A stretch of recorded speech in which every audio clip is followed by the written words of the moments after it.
Good morning friends. तो आज हम लोग चैप्टर 1 के कुछ थियोरेटिकल पार्ट देखने वाले हैं जो हमारे लिए बहुत ज़्यादा इम्पोर्टेंट है। ओके, तो आज हम लोग जो 4 टॉपिक पढ़ने वाले हैं उसके बारे में बता देता हूँ मैं। सबसे पढ़ने वाले हैं law of multiple proportion, multiple proportion. Okay बेटा, ओके। उसके बाद सेकंड जो पढ़ने वाले हैं that is the Gay Lussac law, Gay Lussac law.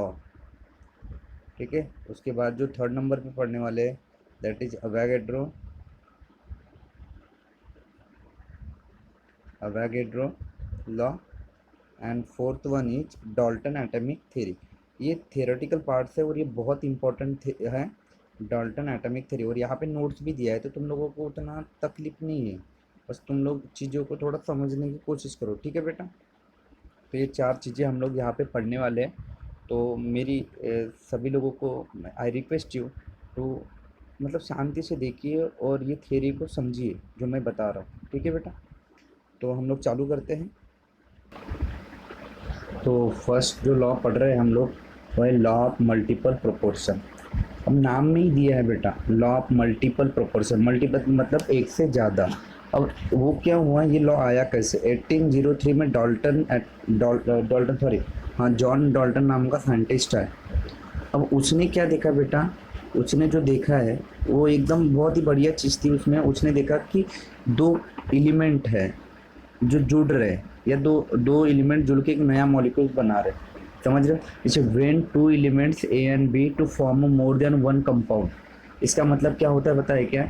When 2 और 2 से ज़्यादा एलिमेंट जब जुड़ रहे, मतलब 2 एलिमेंट जुड़ रहे और मतलब एक से ज़्यादा कंपाउंड फॉर्म हो रहे, तो the masses of element B, B का जो मास होगा that combine with the given mass of A, mass A के साथ कंबाइन होगा तभी तो नया एलिमेंट बनेगा, are always in the ratio of small whole number. समझ रहा है मैं क्या बोल रहा हूँ? कि दो जब वेन 2 एलिमेंट्स, जो 2 एलिमेंट जुड़ेंगे मतलब एक कंबाइन होंगे तो एक से ज़्यादा कंपाउंड बनाएंगे। एक से ज़्यादा कंपाउंड बनाने के बाद एक से ज़्यादा कंपाउंड मतलब 2 कंपाउंड बन गए। अब 2 कंपाउंड बनाने के बाद देखना कि पहला एलिमेंट दूसरे, जैसे पहला एलिमेंट हाइड्रोजन है और दूसरा एलिमेंट ऑक्सीजन है, तो इसके साथ हाइड्रोजन और ऑक्सीजन के साथ जुड़ा के क्या पहला कंपाउंड क्या बना है? वाटर। और दूसरा हाइड्रोजन ने फिर ऑक्सीजन के साथ ही जुड़ा है, तब क्या बना है? हाइड्रोजन पर ऑक्साइड। ठीक है, पर ऑक्साइड। ये चीज़ें बना दिया। तो यही तो चीज़ पढ़ना है लॉ ऑफ मल्टीप्लिकेशन में कि when 2 A and B when 2 element A and B form more than one compound, the masses of element B with combined with the given mass of A are always in the ratio of small whole number। अब ये क्या होता है वो भी समझा देता हूँ। अभी देखो, जैसे का एक एग्जांपल में यहाँ पे अच्छा एग्जांपल दीजिए सर। क्या बोलना क्या चाहते हो, समझ नहीं रहा हमें कुछ। तो बेटा हाइड्रोजन जब ऑक्सीजन के साथ जुड़ा, जैसे हाइड्रोजन ऑक्सीजन के साथ जुड़ा, H2O2 के साथ जुड़ गया, तो क्या दिया बेटा? H2O ये। तब हाइड्रोजन कितने ग्राम का हुआ? 2 ग्राम का। और ऑक्सीजन कितने ग्राम का हुआ? 16। तो H2O कितने ग्राम का बना? 18। अब उसको बैलेंस करते हैं 1/2 स्टाइकोमेट्रिक यूज होता है, सॉरी 1/2 ऑक्सीजन यूज होता है, तो वो हम लोग 1/2 ऑक्सीजन यूज होता है। यहाँ पे बैलेंस करने के बाद देखो ना बेटा, H2 plus O2 that is give H2O, but balance करने के लिए हाइड्रोजन 2 है तो यहाँ पे भी हाइड्रोजन 2 है, लेकिन ऑक्सीजन 1 है तो यहाँ पे आधा करना पड़ेगा। तो इस तरीके से रिएक्शन हुआ। तो मतलब 2 हाइड्रोजन यूज हुए, 2 हाइड्रोजन मतलब 2 ग्राम, और ऑक्सीजन 2 थे लेकिन उसका आधा मतलब 16 ग्राम, 1 ग्राम यहाँ। तो इन दोनों ग्राम मिला के कितना ग्राम हुआ? 18 ग्राम पानी यूज बन गया बेटा। अब सर कुछ देर बाद क्या हुआ कि एक दूसरा साइंटिस्ट है जिसने हाइड्रोजन लिया और ऑक्सीजन लिया, तो देखा कि उसने एक नया कंपाउंड बना दैट इज H2O2, हाइड्रोजन पर ऑक्साइड। तो उसमें देखा कि हाइड्रोजन तो 2 ही ग्राम यूज हुआ लेकिन 32 ग्राम ऑक्सीजन यूज हुआ, और इसकी वजह से 44 ग्राम, सॉरी 34 ग्राम, यहाँ पे लिखा नहीं मैंने, 34 ग्राम हमारा पर ऑक्साइड मिला। कितना ग्राम मिला? 34 ग्राम। तो इससे क्या सीख मिली बेटा? अब देखो थोड़ा दूसरी पेन यूज कर लेता हूँ। हाँ, इससे क्या सीख मिली सर? कुछ सीख तो कुछ नहीं पता, लेकिन हाइड्रोजन यहाँ पे दोनों जगह 2 ग्राम यूज हुआ। जब हाइड्रोजन 2 ग्राम यूज हुआ तब एक जगह ऑक्सीजन 60 ग्राम यूज हुआ है तो एक जगह 32 ग्राम यूज हुआ है। तो यही तो बोलना चाहता लॉ ऑफ मल्टीपल प्रोपोर्शन, कि लॉ ऑफ मल्टीपल प्रोपोर्शन का कहना क्या था? ये देखो कि the masses of element B, या किसी भी एलिमेंट का masses of element B, B का मास जिसे पहला 16 ग्राम है और दूसरा 32 gram, that combine with a given mass of A, ये 16 ग्राम 2 के साथ कंबाइन हुआ और ऑक्सीजन भी मतलब ये 32 ग्राम भी 2 के साथ कंबाइन हुआ, always in the ratio of small whole number, और ये दोनों के दोनों स्मॉल होल नंबर के रेशो में होना चाहिए, ये बताया गया। ठीक है बेटा, तो ये बहुत ही बढ़िया तरीके से अपने को समझ गया। तो स्मॉल होल नंबर क्या होगा वो भी बता देता हूँ। देखो अब सर एक जगह 16 ग्राम यूज हुआ और एक जगह 32 ग्राम यूज हुआ। अब रेशो तो पता है, रेशो तो क्या होगा 1:2, that is a small whole number. तो यही बोलना था लॉ ऑफ मल्टीपल प्रोपोर्शन का।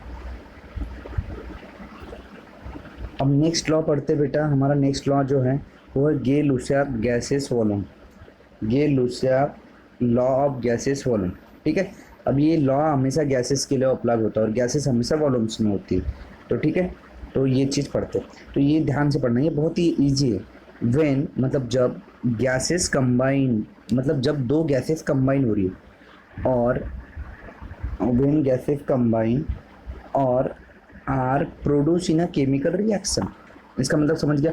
वेन दो, एक तो सर दो गैसेस को कंबाइन करो, नहीं तो फिर उनको प्रोड्यूस करो, मतलब बनाओ केमिकल रिएक्शन के थ्रू, तो they do so in a simple ratio by volume, और मतलब वो प्रोड्यूस हो रहे तो उनको एक सिंपल रेशो बाय वॉल्यूम में हम लोगों ने मतलब लिखा है। तो provided all gases are same temperature and pressure, और सभी गैसेस का प्रेशर और सेम टेम्परेचर कैसा होना चाहिए, सेम। तो मैंने क्या बोला समझ गया। तो सर वेन गैसेस कंबाइन हो रहे हैं या प्रोड्यूस हो रहे हैं केमिकल रिएक्शन में, ये तो गैसेस तो बनाना है, ये तो कंबाइन करो नहीं तो प्रोड्यूस करो, तो they do so in a simple ratio, उनको सिंपल रेशो करो बाय वॉल्यूम, बाय वॉल्यूम। तो वॉल्यूम का में होगा यहाँ पे मिलीलीटर में होगा या फिर लीटर में होगा, तो जनरली मिलीलीटर मिल जाएगा, मिलीलीटर में वॉल्यूम होगा। उसको उनको उनके वॉल्यूम के रेशो को मतलब सिंपल रेशो मिलाओ। तो प्रोवाइडेड ऑल गैसेस, वो जितने भी गैसेस होंगे उनका प्रेशर और टेम्परेचर सेम होना चाहिए। ठीक है बेटा, तो सिंपल सी बात है। सर कैसी बात कर रहे हो, देखो हाइड्रोजन है 2, ऑक्सीजन है 2, तब जाके H2O बन रहा है, मतलब यहाँ पे H2O। ठीक है, आधा यूज हुआ। तो यहाँ देखो जैसे सपोज मान लो कि 200 ml हाइड्रोजन यूज किया, तो 50 ml मुझे सिर्फ क्या लगा ऑक्सीजन, तब मेरा वाटर जो मिला है वो कितना मिला है 100 ml मिला है। मतलब समझ लो ना, कंबाइन होने के बाद एक गिवन में दिया कि तुमने बोले, एक भैया है, भैया बोला कि मैंने 100 ml हाइड्रोजन लिया और मैंने 50 ml ऑक्सीजन लिया, तब मेरा 100 ml वाटर मिला। तो उस लड़के का कहना क्या था कि सर रेशो बताओ छोटा रिड्यूस करके, 100 ml हाइड्रोजन लिया, 50 ml वाटर लिया, ऑक्सीजन लिया, तब उसका प्रोड्यूस हुआ 100 ml वाटर। तो सर ये 2:1:2, ये सबसे छोटा रेशो हुआ। तो इसका मतलब क्या हुआ कि 2 जो है, इसका मतलब क्या है कि द वॉल्यूम ऑफ गैसेस जो अपन लोग ले रहे हैं अभी, जो हम लोग ले रहे, तो इसका मतलब क्या है बेटा कि 2 वॉल्यूम्स हाइड्रोजन की लो, 1 वॉल्यूम ऑक्सीजन का लो, और 2 वॉल्यूम वाटर के प्रोड्यूस होंगे। ये बोलना था गे-लुसाक का, समझ गया। यही मतलब बहुत ही इजी लॉ है गे-लुसाक लॉ। तो 2 volume of the consider of hydrogen, 1 volume of oxygen and 2 volume of water, that of form in gases form. Gases water का मतलब वाटर वेपर हो गया। ठीक है बेटा, तो ये इस तरीके से गे-लुसाक लॉ हो गया। अब नेक्स्ट लॉ जो यूज होने वाला है वो अवोगाड्रो लॉ, और ये भी लॉ हमेशा गैसेस के लिए यूज होता है। काय के लिए यूज होता है बेटा, गैसेस के लिए, गैसेस मॉलिक्यूल के लिए ही यूज होता है। गैसेस मॉलिक्यूल के लिए भी अवोगाड्रो लॉ यूज होता है। अब नाम है अवोगाड्रो, तो थोड़ा साइंटिस्ट लोगों को थोड़ा हमको इज्जत भी देना चाहिए। इसने क्या बोला कि it state that equal volume, सभी गैसेस का वॉल्यूम इक्वल होना चाहिए। अब ऑल गैसेस बोला, ऑल गैसेस उनका उस वक्त टेम्परेचर भी सेम होना चाहिए एंड प्रेशर भी सेम होना चाहिए। तो सभी गैसेस का वॉल्यूम और टेम्परेचर सब सेम रहेगा, तब वो equal number of molecules produce करेंगे, वो कंटेन करेंगे। समझ गया, सभी गैसेस का वॉल्यूम सेम है, उसका टेम्परेचर भी उस वक्त उसका टेम्परेचर प्रेशर भी सेम है, तब वो equal number of gases molecules contain करेंगे। अब जैसे एग्जांपल क्या बोल रहे हो सर, अभी एग्जांपल ये थे हाइड्रोजन, मैं एक ही एग्जांपल लेता हूँ, बहुत बढ़िया। 100 ml था बेटा, ऑक्सीजन जो गैस में लिए थे वो 50 ml है, इसको हाफ किए, और इसके बाद वाटर वेपर मिला जो H2 वो 100 ml में। तो इसमें क्या किया, अवोगाड्रो ने बताया था कि 2 वॉल्यूम लो, मतलब 2:1:2। ये किसने बताया था बेटा? मतलब 2 वॉल्यूम इसका, 1 वॉल्यूम इसका, तो 2 वॉल्यूम इसका। ये किसने बताया था? गे-लुसाक ने। तो अवोगाड्रो ने क्या किया? अवोगाड्रो ने कुछ नहीं किया, ये वॉल्यूम है ना। अवोगाड्रो ने क्या किया, अरे हम लोगों को लार्ज अमाउंट पे करना है, पॉली एटॉमिक के लिए करना है, तो उसको एन लगा दिया, तो ये 2n होगा, तो ये एन होगा, तो ये 2n होगा। दैट इज द अवोगाड्रो ने ये करवा दिया। तो Avogadro consider the molecule to be polyatomic. Avogadro ने मॉलिक्यूल्स को कंसिडर किया एज पर पॉली एटॉमिक। ये था अवोगाड्रो का कॉन्सेप्ट। बाकी तो वही है, क्योंकि उसने क्या बोला है बेटा कि 2 मॉलिक्यूल्स ऑफ हाइड्रोजन, मतलब ये देखो 2 molecules of hydrogen combine with 1 molecule of oxygen. 2 molecules of hydrogen combined with 1 molecule of oxygen, it gives 2 molecule of water vapor. 2 molecule का वाटर वेपर दिया। But Avogadro could explain the above result by considering the molecules of polyatomic. लेकिन Avogadro ने ये जो result दिया है वो consider करके पॉलीएटॉमिक को, मतलब पॉलीएटॉमिक को कंसिडर करके दिया। ये देखो लिख के दिया, Avogadro consider the molecules to be polyatomic. ठीक है। अब जैसे ही हमने हाइड्रोजन और ऑक्सीजन को डायटोमिक लिया, मतलब हाइड्रोजन ये डायटोमिक हो गया, ऑक्सीजन भी एक डायटोमिक हो गया, तो recognise now they above result easily understandable. और उसके बाद हमको जो रिजल्ट मिलेगा वो जल्दी समझ जाएगा। मतलब ये देखो मैं समझ गया बेटा, इस तरीके से ये अवोगाड्रो लॉ का, अवोगाड्रो का स्टेटमेंट था। तो मैंने अवोगाड्रो का स्टेटमेंट याद रखना, वॉल्यूम भी सेम है, उस वक्त टेम्परेचर और प्रेशर सेम है, और इक्वल नंबर ऑफ मॉलिक्यूल्स भी कंटेन करेंगे। ठीक है। और ये पॉली एटॉमिक के लिए कंसिडर होता है। ये किसी ने बताया? अवोगाड्रो ने। ठीक है। ये पॉली एटॉमिक के लिए कंसिडर होता है। Today's most easiest topic, that is और लास्ट टॉपिक आज का, डाल्टन एटॉमिक थ्योरी। अब डाल्टन एटॉमिक थ्योरी क्या होता है? एटॉम मतलब पता है बेटा, कोई भी मैटर है दुनिया में, कितनी भी बड़ी चीज़ है, जैसे मैंने एक डस्टर लिया, ये डस्टर है बेटा, छोटा सा डस्टर लिया। अब ये डस्टर कैसे बना है समझ लो, ये इस तरीके से। अच्छा ये बॉक्स है यार, मान लो। अच्छा डस्टर की ये लगा दे, ये डस्टर है। अब ये डस्टर कैसे बना है? छोटे छोटे मैटर, मतलब ये डस्टर एक मैटर है, और ये मैटर के उसको तोड़ोगे तो छोटे छोटे पार्टिकल मिलेंगे ऐसे।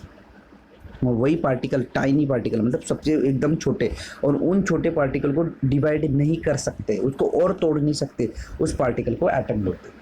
मतलब समझ गया? जैसे एक डब्बा है, उसको मैं ब्रेक डाउन करूँगा, ब्रेक डाउन करने के बाद छोटे छोटे पार्टिकल होंगे, उस पार्टिकल को मैं डिवाइड नहीं कर सकता, उस पार्टिकल को डिवाइड नहीं कर सकता, उसको बोलते हैं एटम। एटम मतलब smallest particle of an element, element का सबसे छोटा पार्टिकल या किसी मैटर का सबसे छोटा पार्टिकल, उसको एटम बोलते हैं। ठीक है। All the atoms of a given element, किसी भी एलिमेंट का atom have identical properties including mass. देखो ऑक्सीजन का एलिमेंट है, तो उसके जो एटम्स होगा उसकी अलग प्रॉपर्टी होगी, नाइट्रोजन का एटम होगा उसकी अलग प्रॉपर्टी होगी, कार्बन का एटम होगा उसकी अलग प्रॉपर्टी होगी, और मेटल का कोई एटम होगा उसकी अलग प्रॉपर्टी होगी।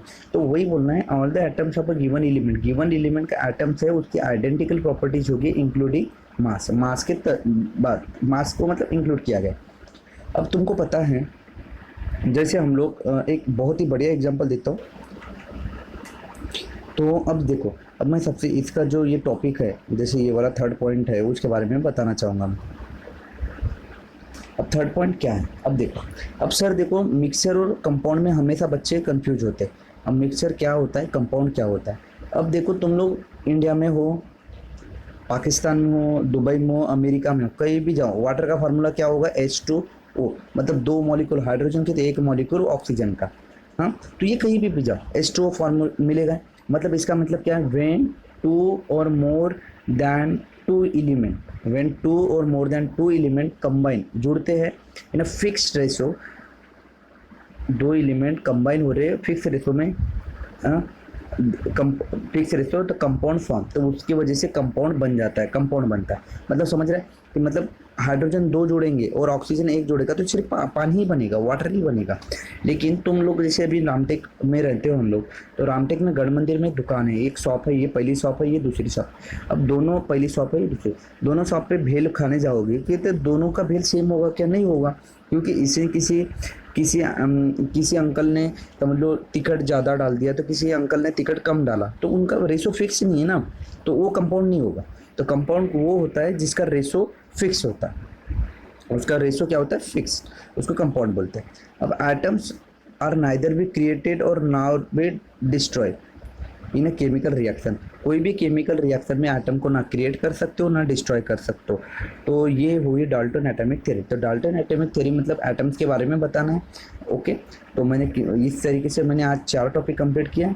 तो मतलब इस तरीके से हमने आज टॉपिक जो कंप्लीट किए उनको हम लोग रिवाइज मतलब ये रिवीजन क्लासेस है, तो तुम लोगों को इसको घर पे और अच्छे से पढ़ना है बेटा। ठीक है बेटा।